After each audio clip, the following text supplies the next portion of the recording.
आज का जो हम लोगों का पहला चैप्टर का विषय है, टॉपिक है, वो है मानव भूगोल के उपागम, अप्रोचेस ऑफ ह्यूमन ज्योग्राफीज। ठीक है, देखिए उसको मैंने परिभाषित किया है, उसको अच्छे से आप लोग लिखिए और समझिए चीजों को पहले। ठीक है ना, वो है क्या चीज?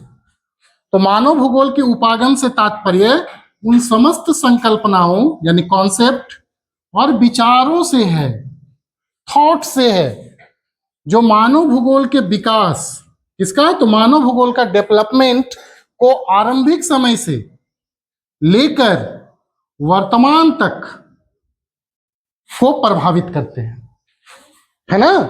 यानी जब मानव का उदय हुआ, जब मानव धरातल पर आया, भूगोल को जैसे बांटा गया, बर्नहार्ड वारेनियस बांटे थे, द्वैतवाद हुआ, तो वहां जब मानव भूगोल आया तो मानव भूगोल का उस समय से जो विकास हम लोग देखेंगे कि उस समय से कैसे हुआ, कैसे कैसे विचार उस समय आए, उनका नामकरण कब किया गया, उनका समय काल क्या था, उन वहां से लेकर वर्तमान तक की अवधि तक जो जो विचार आए उनको क्या नाम दिया गया कालक्रम के अनुसार, उन समस्त को हम लोग इसमें देखेंगे।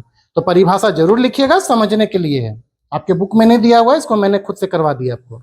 ठीक है, आगे देखते हैं। मानव भूगोल के प्रमुख उपागम निम्नलिखित है। तो इस प्रकार देखते हैं कि इस परिभाषा के अनुसार बहुत सारे उपागम है। उनमें से पहला क्या है? तो अन्वेषण और विवरण, दूसरा है प्रादेशिक विश्लेषण, और तीसरा है क्षेत्रीय विभेदन, चौथा स्थानिक संगठन, पांचवा मानवतावादी, आमूलवादी, व्यवहारवादी विचारधाराओं का उदय, और भूगोल से उत्तर आधुनिकवाद यानी आधुनिक काल के बाद का समय, पोस्ट मॉडर्नाइजेशन एज, है ना। उन सारी चीजों को हम लोग देखेंगे कि इन सभी पीरियड में मानव भूगोल में कैसे कैसे विचार आए और उन विचारों से कैसी संकल्पनाएं बनी, और उन संकल्पनाओं से मानव भूगोल का कैसे विकास हुआ, और अंततोगत्वा मानव का विकास वैसे कैसे हुआ। क्लियर? तो इन सारी चीजों को हम लोग आगे देखते हैं। तो एक एक करके हम लोग ले लेते हैं, नहीं लिखे होंगे तो आप लोग लिख लीजिए सारे लोग। ठीक है, ठीक। तो इस प्रकार हम लोग देखते हैं कि पहला जो उपागम था, जो सबसे आरंभिक समय का था, हमने क्या बोला? मानव भूगोल के अंतर्गत आरंभिक समय से लेकर वर्तमान और वर्तमान के बाद का भी समय जो आने वाला है, उससे संबंधित उपागमों को देखेंगे। तो पहला उपागम क्या था?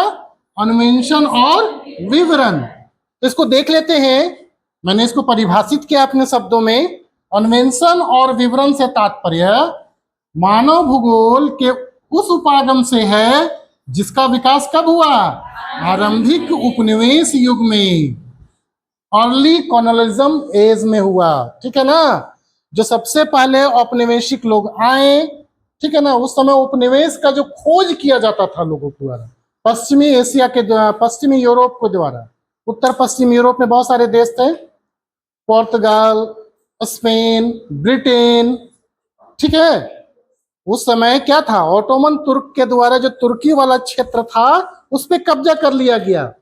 तो उस रास्ता के द्वारा व्यापार नहीं होने लगा, तो लोग खोज कार्य करने लगे, और उसी समय केप ऑफ गुड होप का खोज हुआ। उधर से ही वास्को ड गामा भारत आए थे 1498 में, और 1492 में कोलंबस अमेरिका गए थे। खोज नहीं किए थे, वो ऑलरेडी था, तो देखने गए थे रास्ता खोज के कि कहाँ है। एक्चुअली कोलंबस भारत की खोज में निकले थे, ठीक है, लेकिन उनको एक गलत मैप मिल गया, शायद वो एरेटास्थनीस का मैप था या हेरोडोटस का था, अच्छे से याद नहीं आ पा रहा है मुझे। उस मैप के द्वारा वो गए और अमेरिका पहुंच गए। ठीक है ना, तो वो कौन सा समय था? अन्वेषण और विवरण का। तो मानव भूगोल का कौन सा विषय था? अन्वेषण और विवरण का था वो। ठीक है ना, और उसमें देखिए हमने इसको परिभाषित किया। अब देखिए कि उस उपागम में क्या क्या चीजें हुई। तो उस उपागम के अंतर्गत साम्राज्यवादी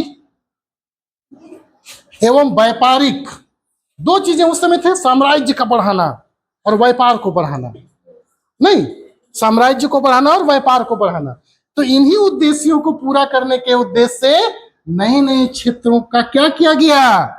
खोज और अन्वेषण किया गया, के कार्य को प्रोत्साहित किया गया।